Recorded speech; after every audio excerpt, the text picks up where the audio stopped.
So today we are talking about something that every podcaster, business owner with a podcast, has gone through at some point in their time of podcasting. And that is when you CBA to get the recordings done, to come up with another bunch of ideas.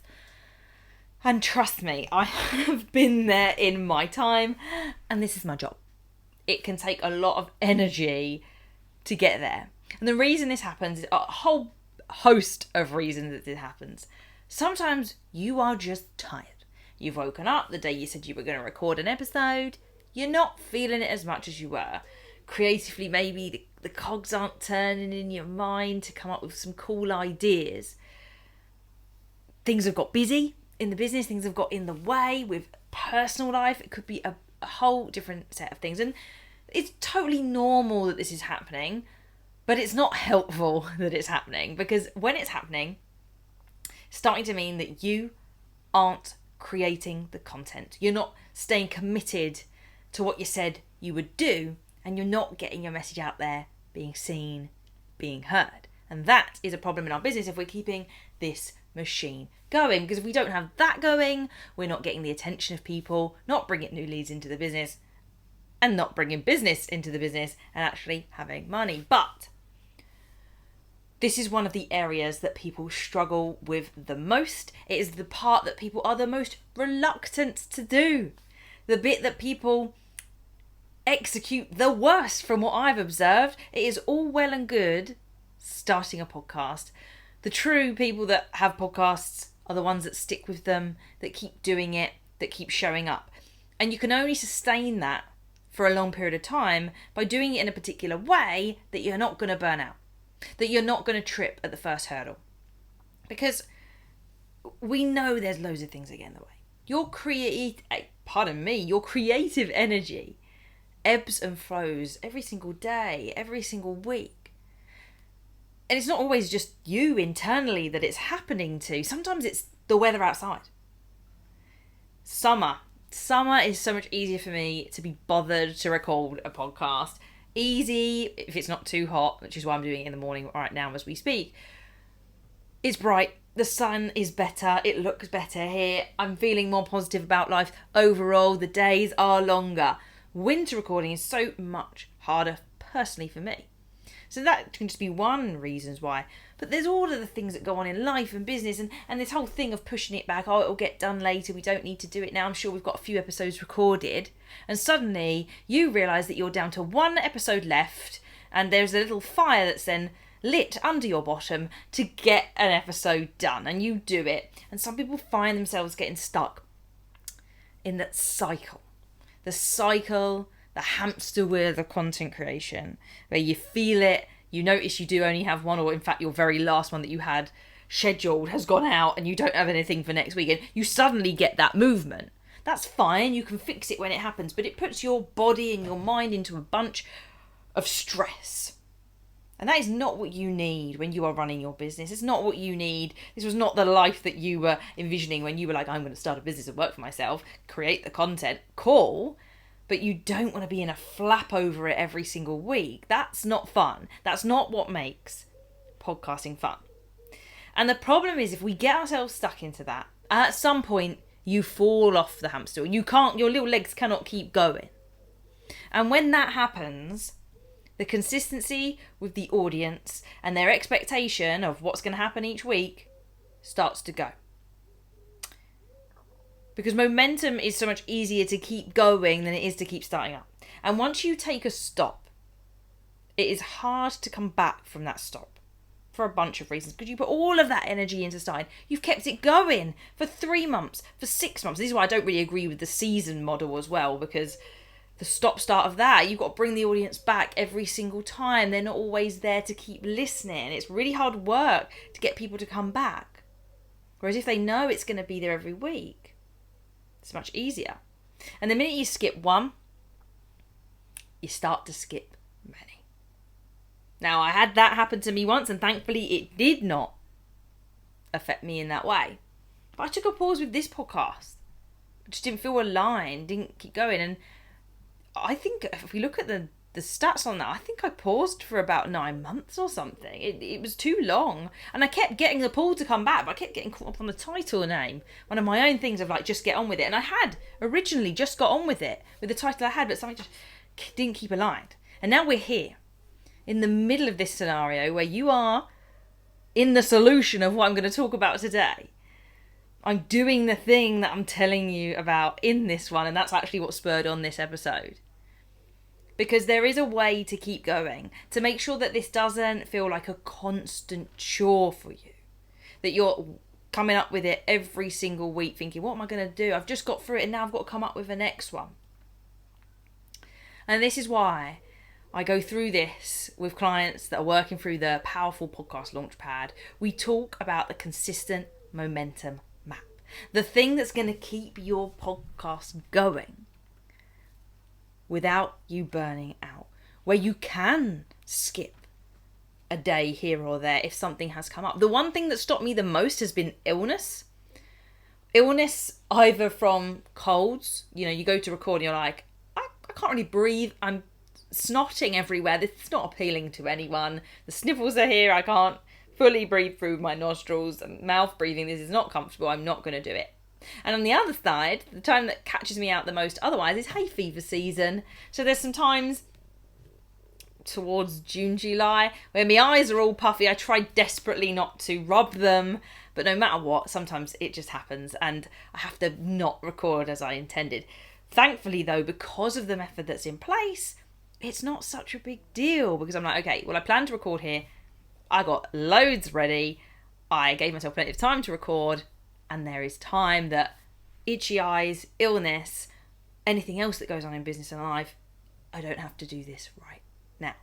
So, this is the thing that's going to keep you going too. When blips come up in your life, they do not wreck your podcasting schedule. They keep you consistent, at least to the appearance of the audience. Even if it hasn't gone quite to plan, you have managed to keep getting them out on time. And that means that you're there, present, people can rely on you, you're not flying by the seat of your pants, but you're organised, you're professional. And that is what people can see online. They can trust what you're doing. And they're drawn to you as a result of that. So, let's jump into what I go through within this consistent momentum map. Now, there are a few areas to it, and the word that goes with it is prepper, to make this easy to remember. So the P, funnily enough, is for prepare. That means making sure that everything is ready to go ahead of the next letter, which is R. Making sure that we are ready to record, get it actually done, so that you have some episodes recorded. E is for editing, making sure that you edit all the little bits and pieces out. And P is then for publishing. Everything that you've just created gets uploaded to all of the places and is out there for the world to hear it. And then the cheeky little R at the end is about repeating it. Repeating that process over and over again. Now, within the Powerful Podcast Launchpad, these letters are very similar to some of the concepts that we go through anyway. We have planning, presenting, production, etc. And production would include editing, for example. But this is all about what you have to do in a cycle. And it heavily relies on the concept of batching things. Doing things all at once rather than doing them weekly, bit by bit. So you could, and you probably do, some of you, wake up on a Monday, plan your week and you go, oh God, I've got to get a podcast ready for this week. It comes out on Friday. So, okay, let's come up with an idea for it. And at some point you do come up with an idea for it if it's in advance. You go, right, well, we're going to record it on Wednesday afternoon. So that's there. So you're planning at one point, whether it's just before the episode or a day or two before, recording it. Then you're like, right, Thursday evening I'll edit it. And then that night I'll also get it published too. Cool, it's fine, it works. And at the beginning it is probably what you should be doing. However, as time goes on, that's recipe for disaster. Anything happens on that Wednesday or you don't come up with a good idea, then you feel out of line, then you don't feel the energy to want to do it. Or the night before, don't get it edited, don't get it out, don't get the titles out on time, the file corrupted, something happened. Like, it just puts so much stress on. Alternatively, what we're going to do overall is aim to do 4 at a time, no matter what, as a minimum. Now you can build up to that, start with 2, go up to 3, go up to 4. But we are going to make sure that you do 4, and before you are close to that 4 being done, i.e. you've got through no more than 3, you're going to do another 4. And you could do more than 4. I've done 8 in a day before. It's testing to do 8. So I say that as an upper limit. I mean, feel free to test it yourself and find your optimal. But all that I'm doing here is exactly what I'm doing right now. This is episode recording number 2 of 4 that are planned for the day. And you're seeing it happen in real time. I had allocated this week to doing a recording. I realised partway through the week that I needed the recording because I'm down to just 1. 1 has gone out today. That's the number 2. And the next one goes out next week. So I've got 2 weeks to get something ready. But to me, that's a little bit close. I actually want to be six ahead and have a little bit more of a gap. But we're at that very final point. I was like, I must get this done. Now, part of me wanted to do it yesterday, but I just forgot and the weather was weirder. This is brighter today, so this is making it good. And again, I had that flexibility. But what I want to talk today is I'm going to go through the prepper part. I want to just talk about the P at the beginning. Because this is the make or break. You've got to get the P to get the rest of them done of the 4. Preparation. Making sure you are ready for this. The way that you are going to have a dreamy experience with getting these episodes done. Something that I have done for so long now. I can't remember when I brought in batching in some way. Probably about 26 episodes in, because that's also when I roughly brought in video too. The game changer of it, because the reality is I'm recording this now as we speak in the middle of August, and I just looked back to check when I recorded the last batch of 4. There were 8.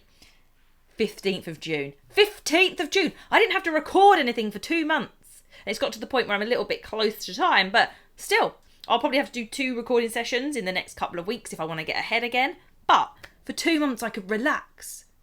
I've been processing the clips on a more regular basis, but recording it, having put it through the system to do the basic editing I need, and having them on the system. So they're all uploaded, they might not be titled, and they might not all have cover photos on YouTube. But that chunk of stuff is done. And it makes it so much easier to do. And the way that I do this, the first bit that has to happen, is that you have to outline those episodes first. You have to have come up with titles, a little mini sequence of 4, and they don't have to fully flow and relate, because people don't listen to podcasts necessarily in order, but they want to be varied enough that it's not just boring and sounds the same. Don't forget, you can record 4, they just have to be different. You can release them in any order. This is the second recording I'm doing today, but it's going to be the 3rd release, and I'll come back to why in just a moment. But you must outline 4. You must have the titles, you must have a little bullet point. I don't need a script. At the start, you're scripting. By the end, you're thinking of what kind of things am I talking about? What do I want to say? Everything I'm saying to you now, I've vaguely mapped out. And now I'm freestyling. Because you should be in that state of flow where you're not thinking specifically about what you're saying, the exact words, I must say this phrasing like this. You should be accessing everything that you know, and it's just coming out of you naturally. That's what makes something natural on camera. When people try and follow the script, that's when it goes wrong. Because you're trying to say something really polished and perfecting it when people just want to hear what you would really say in real life. So I have my bullet points, and you'll every now and then you'll see me look down if you ever see the clips. But the reality is most of it's coming from up here. So the first one is the outline. The second one is to get organised and put some time in your diary for this. Now, I tend to block off for a 4 episode recording an entire morning. The episodes are about 15 to 20 minutes long each, so give yourself some break in between, 10-15 minutes or so. You're looking at 2 hours of just recording time with the breaks actively in, 20 to 30 minutes set up at the start, and then at the other side you want to make sure you're moving all your files across to your laptop, naming everything and sorting. So it's definitely a 3-hour block that you want to have in there. And you have got to put that time somewhere in your diary. So I always start with what weeks am I going to want? Whittling it down to days. Obviously didn't work out doing it yesterday, so had some flexibility. Some of you are not going to have the calendars to do that. You're going to have to sit and go for it. Now, the reason that you want to do this in the block of time is so that you don't have to get ready 4 times. You don't have to get the equipment out 4 times. You don't have to prep your environment 4 times. You do it once and it's all done. And that's when you can leave it. And that doesn't help with like the effort level of having to get all the equipment out. Like this microphone, this whole tripod setup has not been out since mid-June. Lovely. I haven't had to think about it. I haven't bothered about it. I have tidied the house since, but I have, that pressure to keep this zone clear. I mean, there's lots of blankets over there right now. But the fact is I'm not having to move those blankets every single week thinking, oh, again. And that's where we lose our momentum. So that's number 2, organising your time. And the third one is the cheeky one. The third one is outfits. You need to choose as many outfits that you have as many podcast episodes that you have that you're planning. So this is my second outfit of the day. The bottom half of me has not changed because it's not really on camera. You've got a slight little bit maybe you can see towards the bottom of the screen, but nothing that's going to give away essentially that this is the same day. But I'm completely transparent. This is completely the same day. It's just nice to have different clothing on so it looks just a tiny bit different. There's enough familiarity in my background which tells people that it's who I am. They see me, they go, oh, I know this person, it's the podcast girl.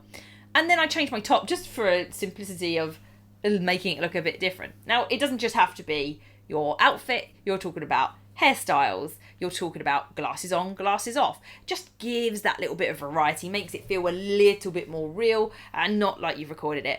And if you don't think this is genuine or a good thing to do, I mean, TV have been doing this all the time. I have been to a pointless recording. They record 2 in a day. They change their outfits in between. And they're aired on different days. But this is very commonplace to do. It's a technique that's been used for a long time. And these outfit changes and hairstyle changes are the reason that though this recording is recording number 2, it's going to go out as number 3. Because after this recording of number 2, I'm going to drop my hair. I might wash it so it becomes curly, but give a difference in the way that I look. So then when I actually publish them, so episodes 3 and 4 that I'm recording today will have curly hair compared to 1 and 2 that have hair up. I can then release recording 1 as the first episode, recording 3 as the second episode, so my hair's down, recording 2, which is the current one, with hair up, and that can then go after the one that had curly hair, back to another episode with curly hair. So it's hair up, hair down, hair up, hair down. Really simple, really effective for just giving that little bit of variety without me having to do my hair, without me having to think about it, without thinking, oh my God, I look the same for 4 episodes as well. And so that is how those things are done. So that's a little bit of how to start getting yourself sorted, giving yourself the best chance of completing momentum. There's nothing about mindset. There's nothing about that kind of thing. Our bodies and brains get tired. They don't want to do the things that they say they want to do. And all of this can lead to getting ahead. One of the clients that I manage a podcast for, she has batch recorded her episodes. She did it across a couple of days. And to the point that I have edited everything now, and that takes me a fair few days to do. And I did that earlier in this month, earlier August. She does not have to record anything until we have episodes that will go until October, November time. So she could start recording in September. So she won't have had to record again herself for a couple of months. Now, admittedly, she releases fortnightly, so it's slightly elongated. But this is the difference it makes. And she's a busy lawyer. She does not have time. She likes to listen to everything. She likes to read everything that I've written show notes wise. She likes to do her due diligence on checking all those things. So I need to give her time to do that. I need to get ahead. So together we work as a team where she records in advance. I can get all of the processing and editing done in advance. She gets to read it all. And boom, we're done for 6 episodes. And it's going to get us months ahead. She doesn't have to think about recording. She can, I don't know if she's got anyone that does it for her, but she can get it arranged to have her interviews with people, get them all lined up for a few days in September, and then she'll upload them again, and I'll process them again, and everyone's got loads of time. No one has to panic about what is going on. So start thinking about how you can employ that preparation method of outlining your episodes, organising the time in your diary, and having those outfits that go with each episode. Until next time, be ready to be seen and ready to be heard. I'll see you next time.